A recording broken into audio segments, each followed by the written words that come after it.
Where we last left off our story, we had the Boston Massacre, which really wasn't a massacre, but a lot of um, colonists were throwing things at British troops, and there were some shots fired, and 5 colonists were killed. And the Committee of Correspondence called it a massacre. Well, we also said that same day, um, the Townshend Acts were repealed for all items except for one, and that was tea. And tea was the most popular drink in the colonies back at this time. Um, weren't really a whole lot of options other than water, tea, milk, or alcohol. And tea was the most popular.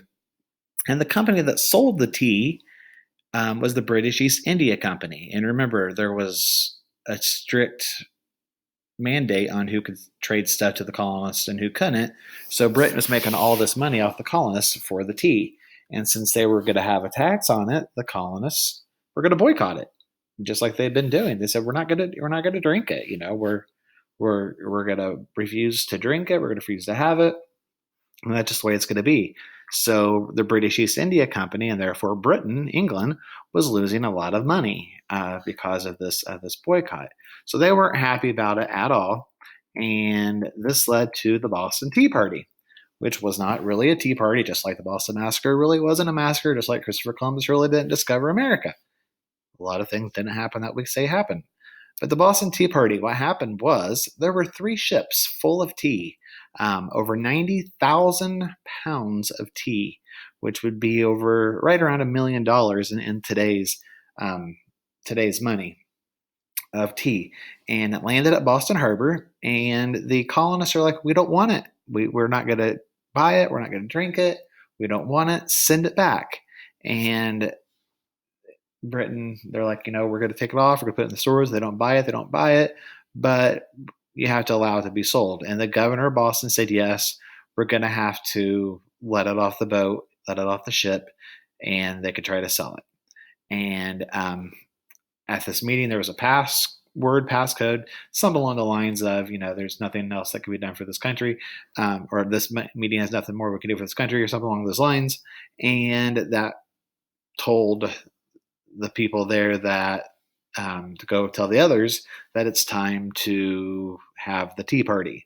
And what the Tea Party was that the townspeople got dressed up as Indians, got on the ships, the 3 ships, and threw all of the tea over the edge and into Boston Harbor. They broke open the crates and threw over 90,000 pounds of tea into Boston Harbor that night, wasting over what would be $1 million today in tea. So it would be like this. It'd be like if you're at home and your parents say, if you get in trouble, if you do something and you do something wrong, and your parents punish you and you don't like it, well, instead of just taking the punishment, you go and break your mom's favorite vase or something like that.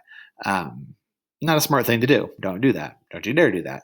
But that's kind of what the colonists did. They were told they have to let this off the boat. They didn't want to.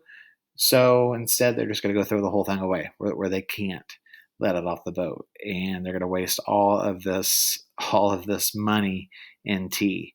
So it was a huge, huge deal. It was a huge protest that the colonists did to England. Remember, they're on the same side, or at least they had been up on the same side up until all of the taxes and stuff started happening.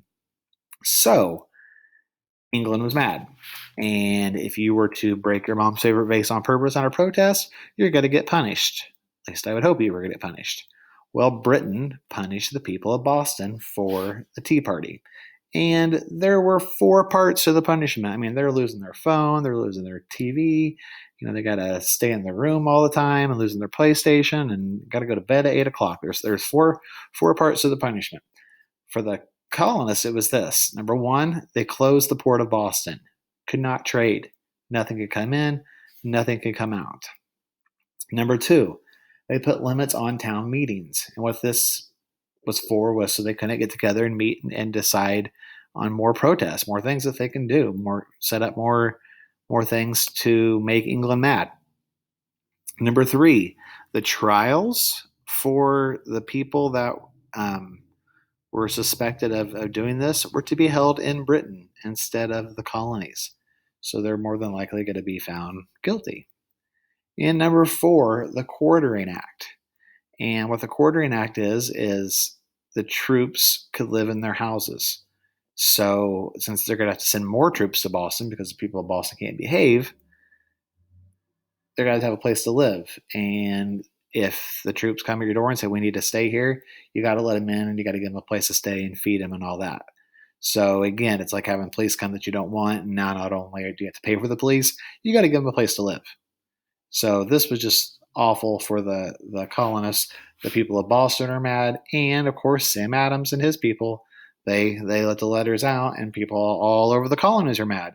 And they called them the Intolerable Acts. We talked about tolerate, you're going to put up with. Intolerable, intolerate means you're not going to put up with. You're not going to accept it. You're not going to deal with it. And it was called the Intolerable Acts by the colonists. So they were saying, we're not gonna put up with this. And then other colonies started to support the people of Boston, and we were very, very, very divided between us and England. Now it was almost to the point where we're going too far, and things are getting too bad. After this, the colonists saw the importance of being independent. And I kind of think of it as, like growing up and you get to a certain age and you get to the point where okay, you want more independence and your parents gave you more independence. And that's kind of where the colonists were. It's like we could do this on our own. We don't need Britain to control us anymore. We could do this on our own, and Britain wants to keep control over them. So it's just all coming to a head to where someone's got to give one way or the other. And we'll see what happens the next time that we do notes because we're going to stop the story there for today.